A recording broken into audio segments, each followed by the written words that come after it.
اور یحییٰ السلام کو اللہ نے اتنا بلند مقام عطا فرمایا. اللہ اکبر. ایک مرتبہ صحابہ گفتگو کر رہے ہیں کہ کس نبی کا سب سے اونچا مقام ہے. کوئی کہتے ابراہیم کا مقام ہے، اللہ ان کو خلیل بنایا. کسی نے کہا موسیٰ کا مقام ہے، اس کو اللہ نے کلیم بنایا. کسی نے کہا نوح کا مقام ہے کہ جن کی ایک دعا پر اللہ نے دنیا برباد تباہ کر دی. یہ باتیں ہو رہی ہیں. رسول اللہ کیا بات کر رہے ہو؟ کہا جی ہم بات کر رہے ہیں کہ کس کا مقام بلند ہے. کہتے پھر کیا بات ہوئی؟ کہتے یہ کہتے ابراہیم کا بلند ہے، یہ کہتا موسیٰ کا بلند ہے، یہ کہتا نوح کا بلند ہے. آپ نے فرمایا نہیں، یحییٰ سے بلند کسی کا مقام نہیں. فرمایا یحییٰ جو ہے سب سے بلند مقام. فرمایا کہ کائنات انسانی کے اندر کوئی بھی شخص ایسا نہیں ہے کہ جس کو گناہ کے حوالے سے ذرا سا خیال نہ آیا ہو، اس سے تھوڑی سی لغزش نہ ہو گئی ہو. فرمایا کہ یحییٰ کے علاوہ کائنات میں کوئی بھی ایسا نہیں کہ جس کو گناہ کا خیال نہ آیا ہو. یحییٰ وہ شخصیت ہے جس کو کبھی گناہ کا خیال بھی نہیں آیا. یہ فرمایا. ایک مرتبہ یحییٰ علیہ السلام عیسیٰ علیہ السلام دونوں چلے جا رہے ہیں تو سامنے سے ایک خاتون آئی، اس عورت سے ٹکرا گئے یحییٰ علیہ السلام. جب ٹکرا گئے تو عیسیٰ علیہ السلام نے کہا یحییٰ یہ کیا کیا؟ تم ایک عورت کے ساتھ ٹکرا گئے، تیرا یہ گناہ اللہ معاف نہیں کرے گا. کہا کہ بھائی جان مجھے تو پتہ ہی نہیں میں کس سے ٹکرا گیا، میں تو اپنے خاص انہماک میں تھا. کہا کہ نہیں، تو ایک نامحرم عورت کے ساتھ ٹکرا گیا ہے، تیرا یہ گناہ معاف نہیں ہوگا اس لیے کہ نامحرم عورت سے تو ٹکرایا. کہا کہ مجھے تو خبر بھی نہیں میں کس سے ٹکرایا ہوں.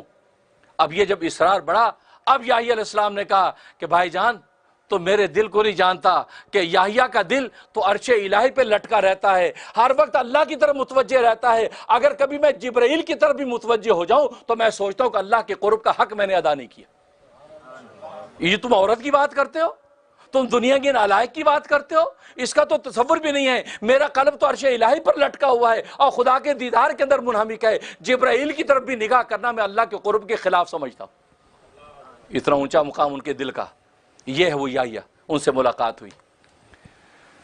خیر ابھی سلسلہ طویل ہے. اللہ سے دعا ہے کہ اللہ تبارک و تعالی ہمیں بھی ایسا قلب صافی عطا فرما دے کہ ہمارا دل ہر وقت اللہ تبارک و تعالی کی یاد کے ساتھ وابستہ ہو، اور یہ دنیا کے علائق یہ سب کے ساتھ ہم بالکل نیچے ہوں اور ہم بلند ہو کر اللہ تبارک و تعالی کے ساتھ. اب اس طاعت اور عبادت کے اندر رکاوٹ ڈالنے والی دو چیزیں ہیں کہ انسان طاعت اور عبادت کے اندر جو رکاوٹ ڈلتی ہے وہ دو چیزوں سے ڈلتی ہے. وہ دو ایسی چیزیں ہیں کہ جس کو خود اللہ تبارک و تعالی نے ذکر فرمایا کہ یہ دو چیزیں ایسی ہیں جو انسان کو غفلت میں ایسا ڈالتی ہیں کہ وہ اللہ تبارک و تعالی کی طاعت سے غافل ہو جاتا ہے، یہاں تک کہ وہ اللہ تبارک و تعالی کو ایسا بھولتا ہے کہ حتیٰ کہ اللہ تبارک و تعالی بھی اس کو بھلا دیتے ہیں. جب اللہ تبارک و تعالی بھلا دیتے ہیں تو پھر اس کے لیے یاد دہانی کی اب کوئی گنجائش نہیں رہتی. اور وہ دو چیزیں کیا ہیں؟ قرآن کریم نے کہا کہ ایک مال اور دوسرے اولاد. مال اور اولاد دو ایسی چیزیں ہیں یہ اللہ تبارک و تعالی کی طاعت و عبادت سے بندے کو غافل کرتی ہیں. مال بھی بندے کو طاعت اور عبادت سے غافل کرتا ہے. انسان مال و دولت کی چھنکار کے اندر ایسا غافل ہوتا ہے، ایسا جو اس کھانے اور کمانے میں لگا رہتا ہے کہ وہ مال عطا کرنے والے منعم کو بھول جاتا ہے. دوسرا اولاد، اس اولاد کی محبت میں ایسا جو سرشار رہتا ہے، اس اولاد کے منشا کو پورا کرنے، اس کی اچھی اور بہتری زندگی کی طرف سوچنے میں ایسا منہمک رہتا ہے کہ یہ بھول ہی جاتا ہے کہ جس رب کریم نے یہ اولاد کی نعمت عطا کی ہے اس کا بھی تو مجھے شکر کرنا ہے. اس لیے قرآن کریم میں اللہ تبارک و تعالی نے شکایت کی، یا ایھا الذین آمنوا، اے ایمان والو، لا تلھکم اموالکم ولا اولادکم عن ذکر اللہ، کہ تمہارے مال اور تمہاری اولاد اللہ کی یاد سے تمہیں غافل نہ کرے. یہ بہت بڑا انعام ہے جو میں نے تمہیں عطا کیا ہے. مال بہت بڑی خیر ہے جو میں نے تمہیں عطا کی ہے، لیکن یہ نہ ہو کہ یہ خیر تمہارے لیے شر بن جائے اور تمہیں اللہ کی یاد سے غافل کر دے.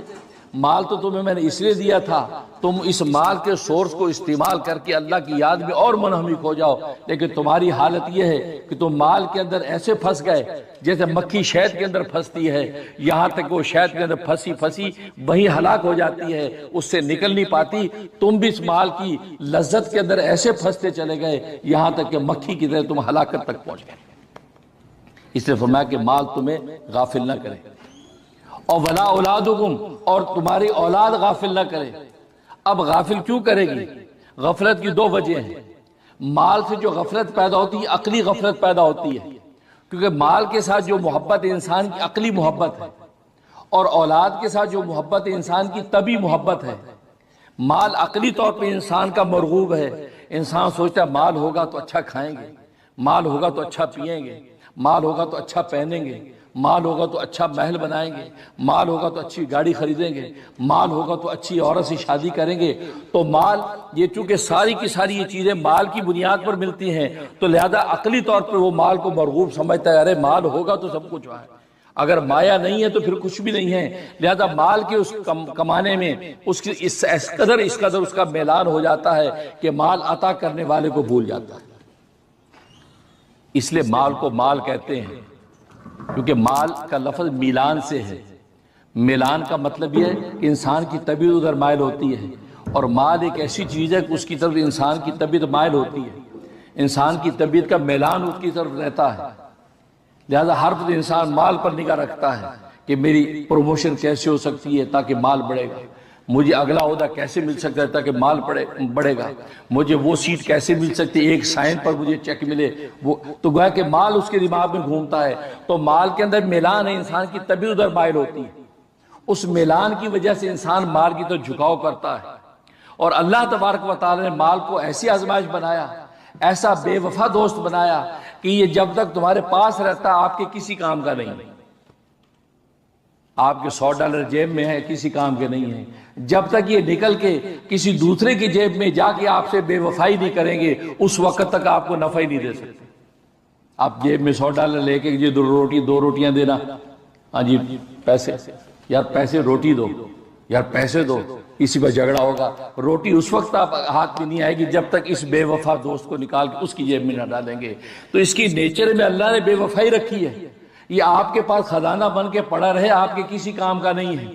آپ بلینئر تو ہوں گے، ملینئر تو ہوں گے، لیکن ایک روٹی وہ مال آپ کو نہیں دلا سکتا جب تک یہ بے وفائی کر کے دوسرے کا نہیں ہو جاتا، اس وقت تک آپ کی کسی کام کا نہیں ہے۔ جب یہ دوست اتنا بے وفا ہے، اس کی گھٹی میں ہی جو اللہ تبارک و تعالیٰ نے بے وفائی رکھی ہے، اس سے محبت کرنا حماقت کے علاوہ کچھ نہیں۔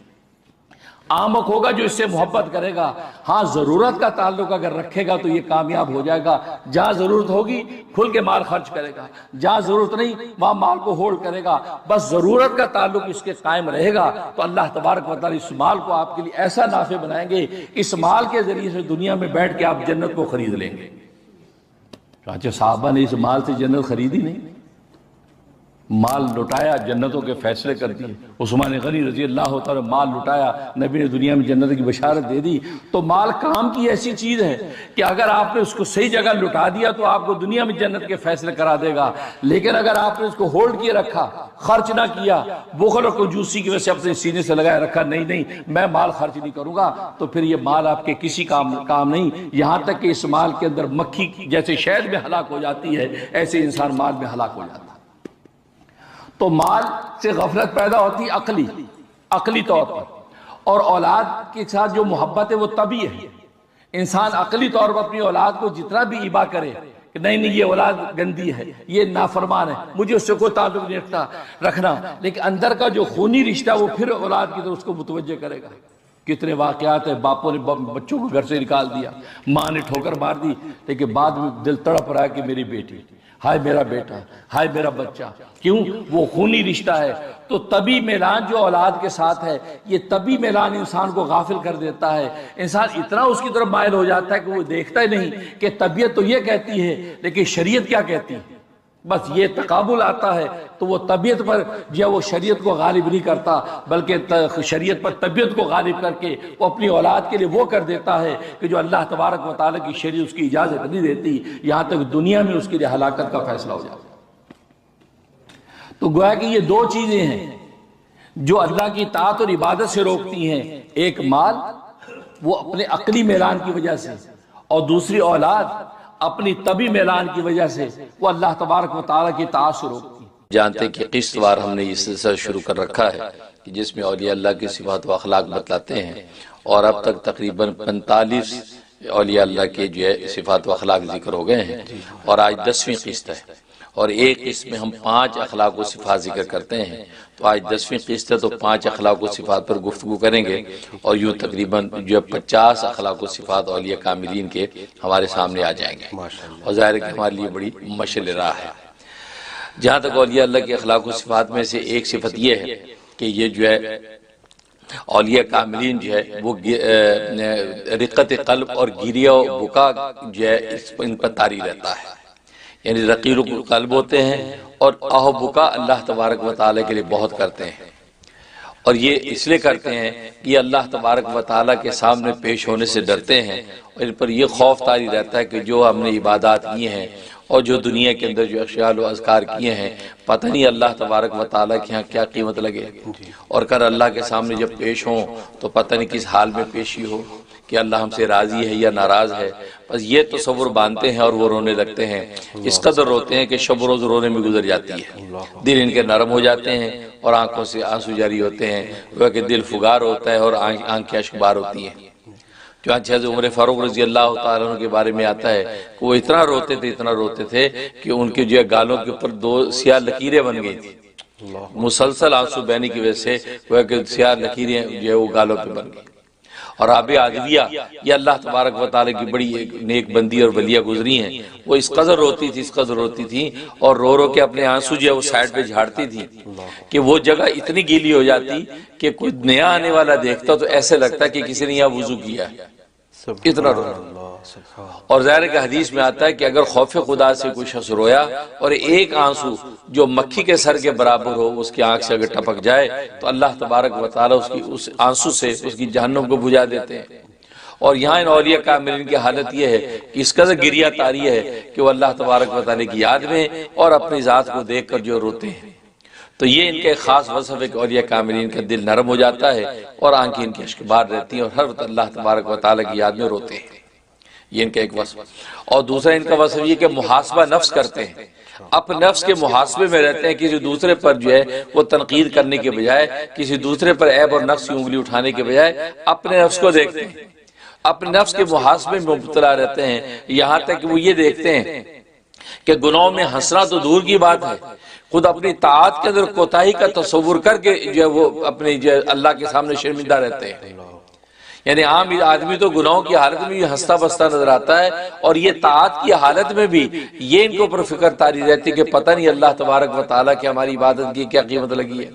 تو اپنے نفس کے محاسبے کے اندر مبتلا رہتے ہیں، لہذا محاسبہ نفس جو ہے ان کو شب و روز جو کروٹ لینے نہیں دیتا، کوئی اقوال ہوں، افعال ہوں، احوال ہوں، اعمال ہوں، کسی بھی جو عمل و قول کے ظاہر کرنے سے پہلے اپنے نفس کا محاسبہ کرتے ہیں، اور اپنے نفس کو اس قابل نہیں پاتے کہ میں یہ بات کہوں، اس قابل نہیں پاتے کہ میں یہ قدم بڑھاؤں، بلکہ اپنے آپ کو کمتر سے کمتر سمجھتے چلے جاتے ہیں۔